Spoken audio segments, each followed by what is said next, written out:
الحمد للہ رب العالمین والصلاة والسلام علی سید المرسلین وعلی آلہ وصحابہ اجمعین۔ اعوذ باللہ من الشیطان الرجیم، بسم اللہ الرحمن الرحیم۔ یا ایہا الذین آمنوا لا تقدموا بین یدی اللہ ورسولہ واتقوا اللہ ان اللہ سمیع علیم۔ صدق اللہ العظیم۔ معزز سامعین کرام اور پردہ نشین خواتین، سورہ حجرات کی ابتدائی ان آیات کریمہ کے اندر نبی کریم صلی اللہ علیہ وسلم کی تعظیم و تکریم کے تعلق سے دو حکم دیے گئے، اور ان دونوں حکموں میں ابتدا جو کی ہے وہ یا ایھا الذین آمنوا سے کی ہے، اے ایمان والو۔ اس کے متعلق کچھ بات گزشتہ مجلس میں عرض کی گئی تھی، اللہ اسے قبول فرما لے اور ہم تمام کی نجات کا ذریعہ بنا دے۔ اب ذرا دیکھیں کہ جو دو حکم دیے گئے ہیں ان آیات کریمہ کے اندر، ان میں سے پہلا حکم یہ ہے کہ اقوال اور افعال میں، یعنی کہ رائے دینے میں، بات کے شروع کرنے میں اور کاموں کے اندر نبی کریم صلی اللہ علیہ وسلم سے سبقت نہ کرے، یعنی آگے نہ بڑھے۔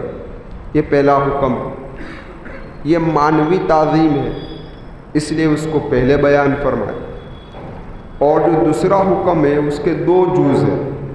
پہلا جز یہ ہے کہ نبی کریم صلی اللہ علیہ وسلم کی آواز سے اپنی آواز کو بلند نہ کرو۔ سمجھ میں آئی بات؟ یا ایھا الذین آمنوا لا ترفعوا اصواتکم، ایک۔ اور اس کا دوسرا حصہ یہ ہے کہ نبی کریم صلی اللہ علیہ وسلم کے سامنے چلا کر نہ بولو، یہ دوسرا حکم ہے، یعنی دوسرے حکم کا یہ دوسرا حصہ ہے، یہ حصی تعظیم ہے۔ الغرض ابتدائی ان 5 آیات کریمہ کے اندر تعظیم و تکریم کے عنوان پر بات کی گئی ہے، اور پست آواز سے بات کرنے کی فضیلت بیان کی گئی ہے، اور چلا کر بات کرنے کی فضیحت، جس کو کہتے ہیں کہ کیا کہتے ہیں، رسوائی بیان کی گئی ہے۔ اب ذرا دیکھیں کہ اللہ کے محبوب صلی اللہ علیہ وسلم سے اقوال اور افعال کے اندر آگے بڑھنے کا کیا مطلب ہے؟ تو کہنے کا مطلب یہ ہے کہ جب کسی معاملے کے اندر جب تک اللہ کے محبوب صلی اللہ علیہ وسلم اپنی طرف سے کوئی بات شروع نہ کرے، وہاں تک تم اپنی رائے پیش نہ کرو۔ سمجھ میں آئی بات؟ ہاں، یہ اشارے کے ذریعے سے یا صراحتاً حکم کے ذریعے سے اجازت مل جائے تو آپ بات کر سکتے ہیں، ورنہ جب تک نبی کریم صلی اللہ علیہ وسلم کی طرف سے اجازت نہ ملے تو کسی بھی مسئلے کو چھیڑنا نہیں۔ اب جو یہ ابتدائی آیت کریمہ نازل ہوئی ہے وہ ایک واقعہ پیش آیا، اور واقعہ پیش یہ آیا کہ قبیلہ بنو تمیم نبی کریم صلی اللہ علیہ وسلم کی خدمت میں حاضر ہوا۔ اس زمانے کے اندر جو قبیلے ایمان میں داخل ہوتے تھے تو پھر وفد کی صورت کے اندر، یعنی قافلے کی صورت کے اندر اللہ کے محبوب صلی اللہ علیہ وسلم کی خدمت میں حاضر ہوتے تھے اور اسلامی تعلیمات اللہ کے محبوب سے لیتے تھے۔ آج بھی آپ دیکھیں مسجد نبوی کے اندر جو ستون ہیں، ان ستونوں میں سے 3 ستون اللہ کے محبوب کے روضے کی جالی سے لگے ہوئے ہیں۔ ان میں سے ایک ستون کے اوپر لکھا ہوا ہے اسطوانِ وفود، کہ جو وفد اللہ کے محبوب صلی اللہ علیہ وسلم کے پاس آتے تھے اسلامی تعلیمات کو حاصل کرنے کے لیے، وہ اس جگہ پر بیٹھتے تھے۔ تو یہ وفد بھی آیا، اسلامی تعلیمات حاصل کی۔ اب یہ ہے کہ جب یہ اسلامی تعلیمات حاصل کر لیتے اور جب واپس لوٹنے والے ہوتے تو اللہ کے محبوب صلی اللہ علیہ وسلم ان میں سے کسی ایک کو امیر بنا دیتے تھے، تاکہ آئندہ یہ امیر اللہ کے محبوب سے رابطے میں رہے اور جو حکم آئے اور جو فرمان آئے وہ اپنی قوم اور قبیلے تک پہنچائے۔ تو ایک امیر کو اللہ کے محبوب متعین کر دیتے۔ اب یہ قبیلہ بنو تمیم آیا، اسلامی تعلیمات حاصل کر لی، اب ان میں بھی کسی کو امیر بنانا تھا، لیکن اللہ کے محبوب صلی اللہ علیہ وسلم نے ابھی کسی کو امیر تجویز کیا نہیں تھا، بات بھی شروع نہیں کی، یہ مسئلہ بھی چھیڑا نہیں تھا، کیونکہ اللہ کے محبوب بھی بیٹھے ہوئے ہیں، صحابہ بھی بیٹھے ہوئے ہیں، وفد بھی بیٹھا ہوا ہے۔ اسی درمیان کے اندر حضرت ابوبکر صدیق رضی اللہ تعالیٰ عنہ نے رائے دے دی۔ اب رائے کیا دے دی کہ قعقاع بن معبد کو امیر بنایا جائے۔ تو وہاں سے حضرت عمر نے رائے دی، حضرت عمر نے یہ رائے دی کہ اقرع بن حابس کو امیر بنایا جائے۔ اب دونوں نے اپنی رائے پیش کر دی۔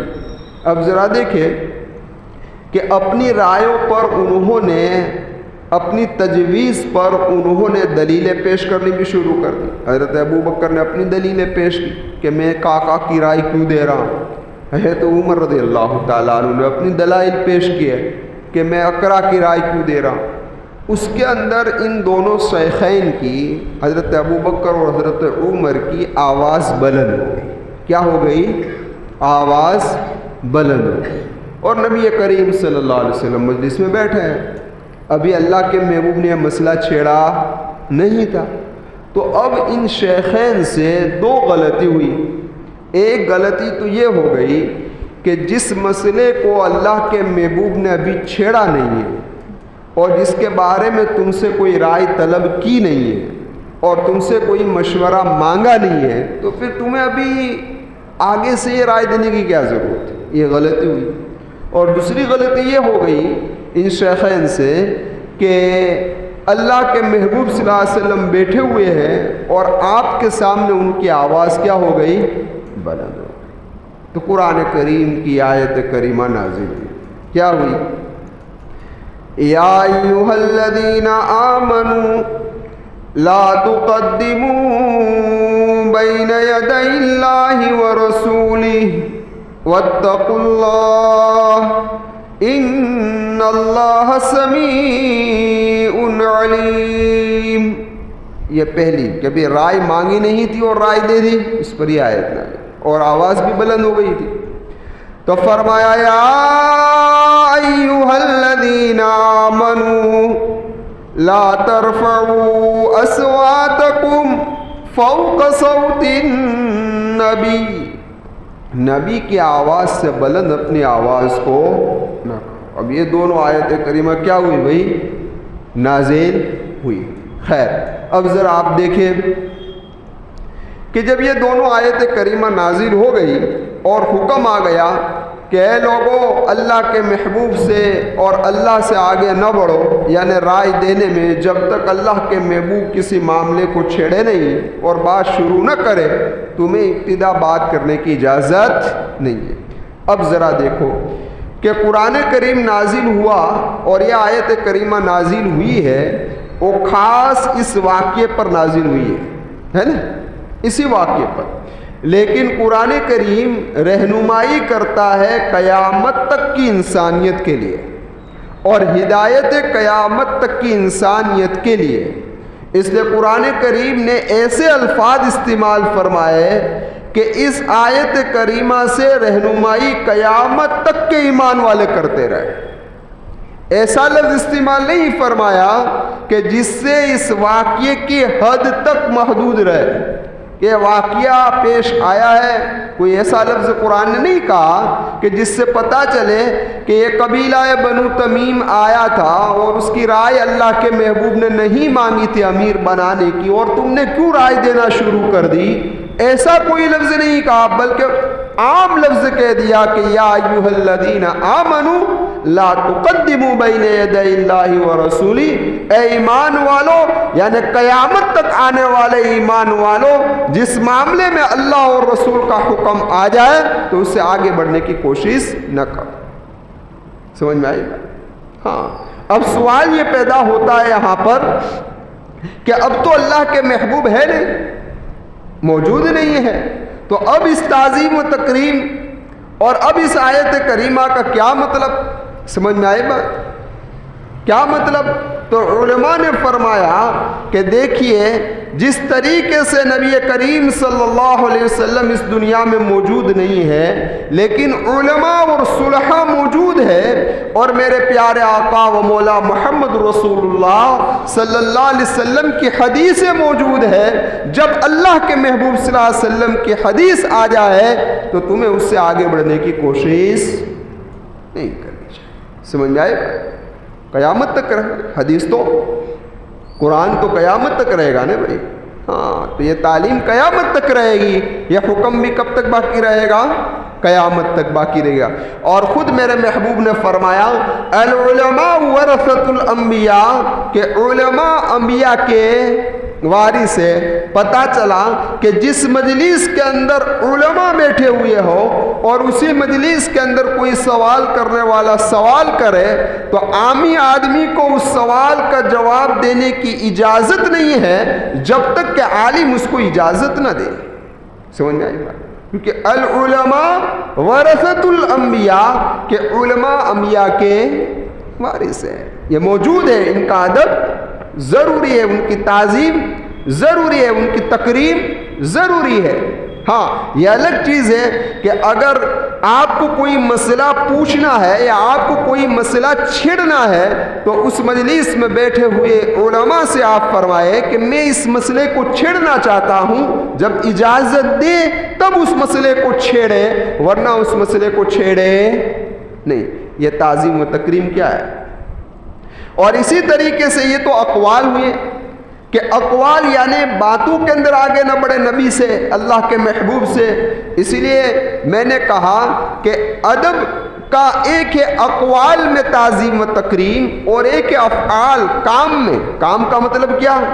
کام کا مطلب یہ ہے کہ اللہ کے محبوب صلی اللہ علیہ وسلم سے آگے نہ چلے، چلنے میں بھی آگے نہ چلے۔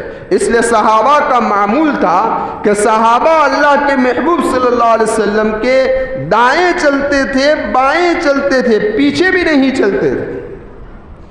انہوں نے نبی کریم صلی اللہ علیہ وسلم کے قدم کو روندا نہیں ہے۔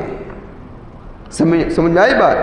آگے چلنے کی تو بات ہی نہیں ہے، آگے چلنے کی تو بات ہی نہیں ہے۔ لیکن اب اللہ کے محبوب صلی اللہ علیہ وسلم اس دنیا میں موجود نہیں ہے تو علماء موجود ہے، صلحاء موجود ہے کہ جن کی بات مانی جاتی ہے، جن کی بات سنی جاتی ہے۔ پتہ چلا مرید کو پیر کے آگے نہیں چلنا چاہیے، شاگرد کو استاذ کے آگے نہیں چلنا چاہیے، بیٹے کو باپ کے آگے نہیں چلنا چاہیے، اسی طریقے سے ہر بڑے کے آگے چلنا۔ تعظیم ضروری ہے، تکریم ضروری ہے۔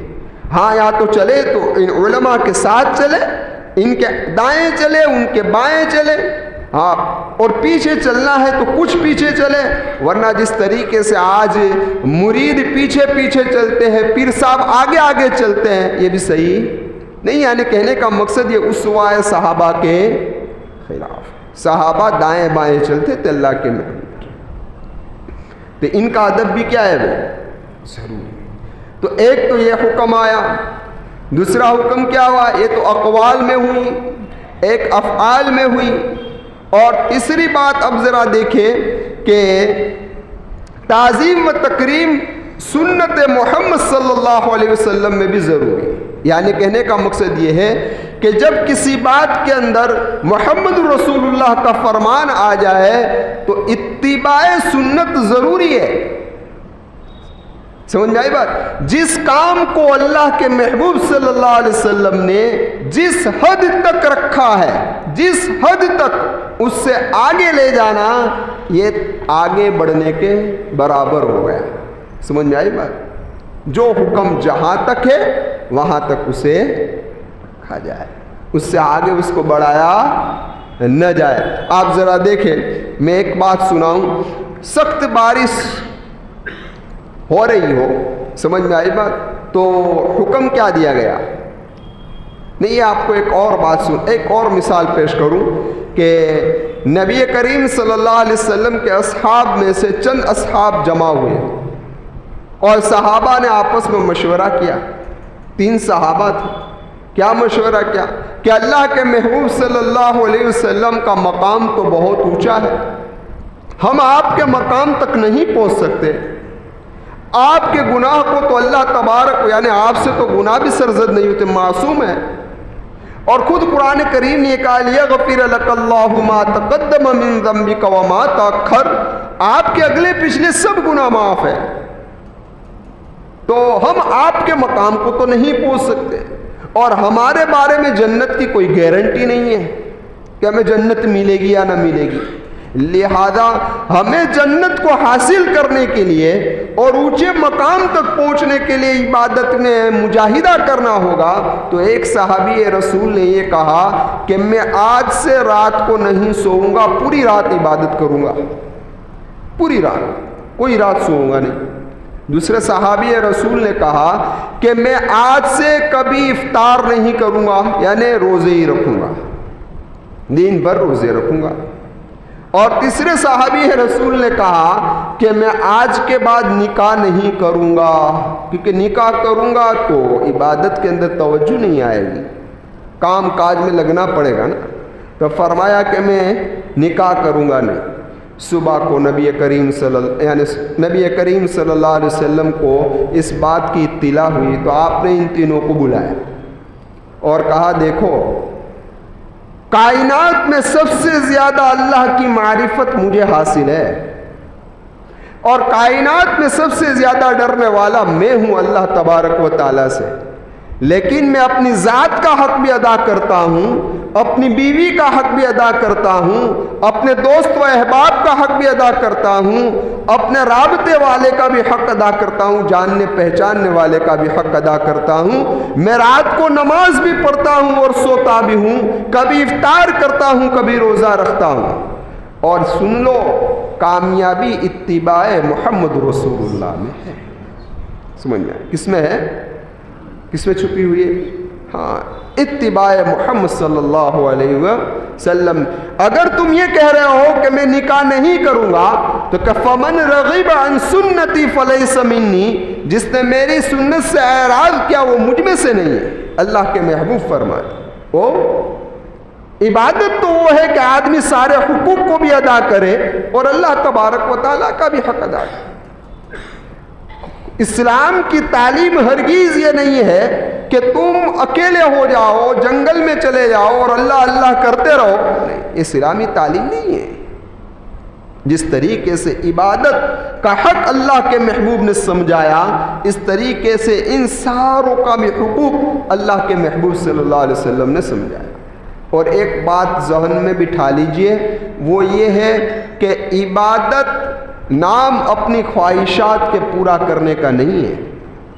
دین یعنی اپنے شوق کو پورا کرنے کا نام دین نہیں ہے, اپنی خواہشات کو پورا کرنے کا نام دین نہیں ہے. دین ہے اللہ کے حکم پر چلنے کا نام, اور دین ہے محمد رسول اللہ صلی اللہ علیہ وسلم کے نقش قدم پر چلنے کا نام. جو آدمی ان 2 طریقوں سے ہٹے گا اور پھسلے گا تو کیا کرے گا؟ ہاں, گمراہی میں جائے گا. سمجھ میں آئی بات؟ اس لیے ہمیں ہر موقع پر اللہ کے محبوب صلی اللہ علیہ وسلم نے اس کام کو کس حد تک کیا ہے, ہمیں اس کام کو اسی حد تک رکھنا چاہیے, اس سے آگے نہیں بڑھنا چاہیے. اگر کوئی آگے بڑھے گا تو قرآن کریم نے کہا یا ایھا الذین آمنوا لا تقدموا بین یدی اللہ ورسولہ. اسی طریقے سے اللہ کے محبوب صلی اللہ علیہ وسلم نے کوئی کام کیا ہو اور آدمی اس کام کو کرنے میں شرم محسوس کرے, کیا محسوس کرے کہ یہ کام کرنے میں مجھے شرم آتی ہے, ہاں, تو اس کا مطلب تو یہ ہوا کہ اس نے اپنی ذات کو اللہ کے محبوب صلی اللہ علیہ وسلم سے بھی بڑا جانا نا, کہ جس کام کو اللہ کے محبوب نے کیا اس کو شرم محسوس کر رہا ہے. ایک واقعہ سناؤں, بخاری شریف کے اندر ہے.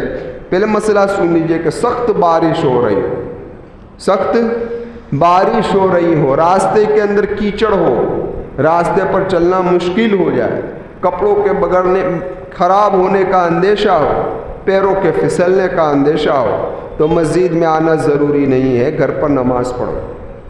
سمجھ میں آئی بات؟ گھر پر نماز پڑھ لو۔ سمجھے؟ یہ مسئلہ ہے۔ دیکھیے ایک واقعہ یہ پیش آیا تھا، بخاری شریف کے اندر ہے، حضرت عبداللہ بن عباس رضی اللہ تعالی عنہما بصرہ کے گورنر تھے، اور جمعہ کا دن تھا، آپ مسجد میں تھے اور سخت بارش شروع ہو گئی۔ حدیث کا خلاصہ بیان کر رہا ہوں، سخت بارش شروع ہو گئی، کیچڑ ہو گیا۔ ممبر پر حضرت عبداللہ بن عباس رضی اللہ تعالیٰ عنہ بیٹھے، اذان دینے والے نے اذان شروع کی۔ جب پہنچا اشہد ان محمد رسول اللہ، اب حی علی الصلاۃ کہنا تھا، تو اسی وقت حضرت عبداللہ بن عباس رضی اللہ تعالیٰ عنہما نے کہا، کہو الصلاۃ فی الرحال۔ کیا کہا؟ کہ گھروں میں نماز پڑھو۔ کیا کہا؟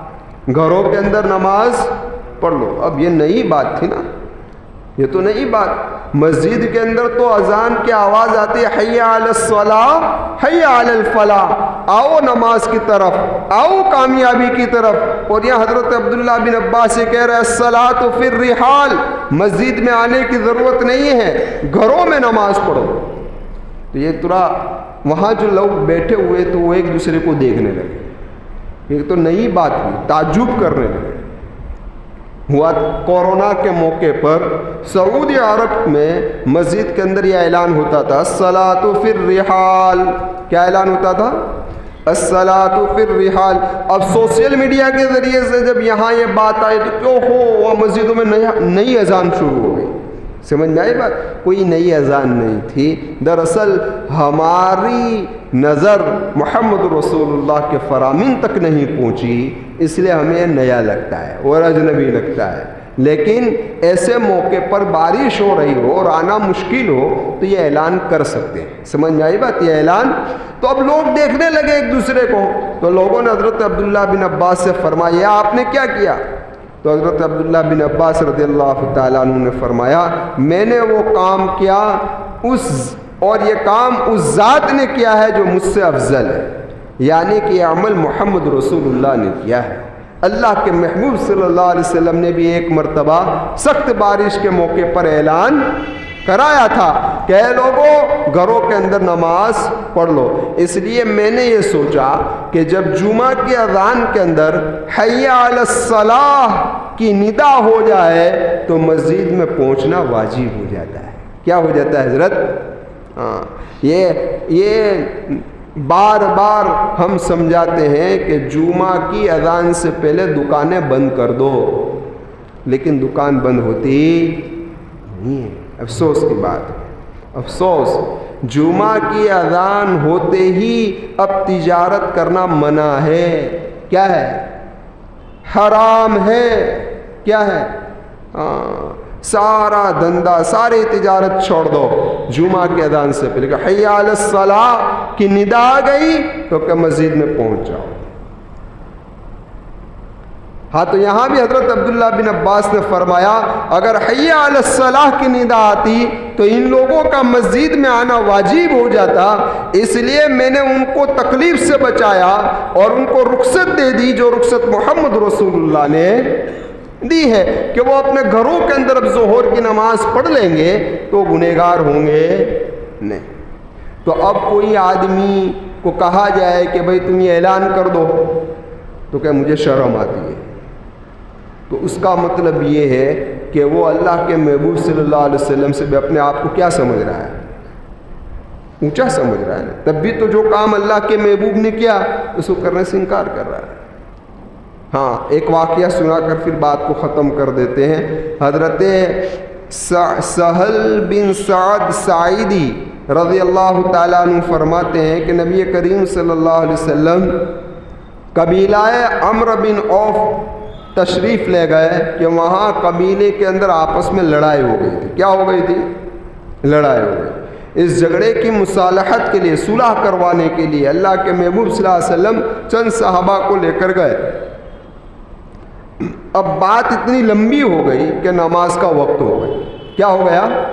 نماز کا وقت ہو گیا۔ اللہ کے محبوب وہیں مصالحت صلح کے اندر لگے ہوئے ہیں۔ یہاں ایک نقطہ سنو، ایمان والوں کے جھگڑے کو مٹانے کی کتنی بڑی اہمیت ہے کہ اللہ کے محبوب صلی اللہ علیہ وسلم نے اپنی نماز کو بھی لیٹ کیا، نماز میں تاخیر ہو گئی لیکن صلح کو مقدم رکھا۔ ہاں، ایمان والا ایمان والے سے لڑے، ہاں بھائی، اختلافات کو ختم کیجئے، وقت کی آواز بھی یہ ہے، وقت کا تقاضا بھی یہ ہے۔ خیر، اب وہاں دیر ہو گئی، یہاں نماز کا وقت ہو گیا، تو حضرت بلال رضی اللہ تعالیٰ عنہ نے حضرت ابوبکر صدیق رضی اللہ تعالیٰ عنہ سے فرمایا، اے ابوبکر، ابھی تک اللہ کے محبوب تشریف نہیں لائے اور نہ جانے کتنا وقت لگے گا، لہذا آپ نماز پڑھا دیجیے۔ تو حضرت ابوبکر صدیق نے فرمایا، دیکھیے تواضع دیکھیے، حضرت ابوبکر نے یہ نہیں فرمایا کہ میں پڑھا دیتا ہوں، بلکہ یہ کہا کہ اگر آپ کہتے ہو تو میں پڑھا دوں۔ اب کہا حضرت بلال اور کہا حضرت ابوبکر صدیق، لیکن کہا آپ کہتے ہو تو میں پڑھا دوں۔ تو خیر، حضرت بلال نے تکبیر دی، سمجھ میں آئی بات؟ حضرت ابوبکر نماز شروع کر دی۔ اب نماز شروع ہوئی کہ پیچھے سے اللہ کے محبوب صلی اللہ علیہ وسلم تشریف لائے۔ اب جیسے اللہ کے محبوب صلی اللہ علیہ وسلم آئے تو آپ حضرت ابوبکر صدیق رضی اللہ تعالیٰ عنہ کے پیچھے نماز میں کھڑے ہو گئے۔ اب صحابہ کو پتہ چل گیا کہ اللہ کے محبوب آ گئے ہیں، تو چند صحابہ نے تالیاں بجانا شروع کی تاکہ حضرت ابوبکر کو پتہ چل جائے کہ اللہ کے محبوب آ گئے ہیں، تو اس طریقے سے تالی بجائی ان لوگوں نے۔ لیکن یہ چند تالیوں کا بجنے کی آواز حضرت ابوبکر کو کہاں پہنچنے والی تھی، کیونکہ حضرت ابوبکر صدیق رضی اللہ تعالیٰ عنہ کی نماز کا حال یہ تھا کہ اللہ اکبر کہتے تو اللہ سے، یہ ان کی نمازیں تھی، ہماری نمازیں تو بس اللہ ہی قبول فرما لے۔ ہاں، صف باندھے کھڑے ہیں، صف میں سب اپنے اپنے خیال میں ہے، امام مسجد سے کوئی پوچھے نماز کس کو پڑھا رہا ہے، امام نماز پڑھا رہا ہے، ہم کھوئے ہوئے ہیں، کوئی دکان پر، کوئی فیکٹری میں، کوئی کہاں، اللہ اکبر تو آئے، چلو ہو گئے، پھر واپس، سمجھ میں آئی۔ تو یہ حضرت ابوبکر صدیق کی نماز تھی، تو چند تالیوں کی آواز سے پتہ چلا۔ اب دیکھا کہ حضرت ابوبکر کو پتہ نہیں چلا تو صحابہ نے زور سے تالیاں بجانا شروع کی، اور جب زور سے تالیاں بجائی تو حضرت ابوبکر کو سمجھ گئے کہ کچھ ہے۔ تو حضرت ابوبکر صدیق رضی اللہ تعالیٰ نے اس طرح آنکھیں کر دیکھا تو نبی کریم صلی اللہ علیہ وسلم، تو حضرت ابوبکر پیچھے ہٹنا شروع کر دیا۔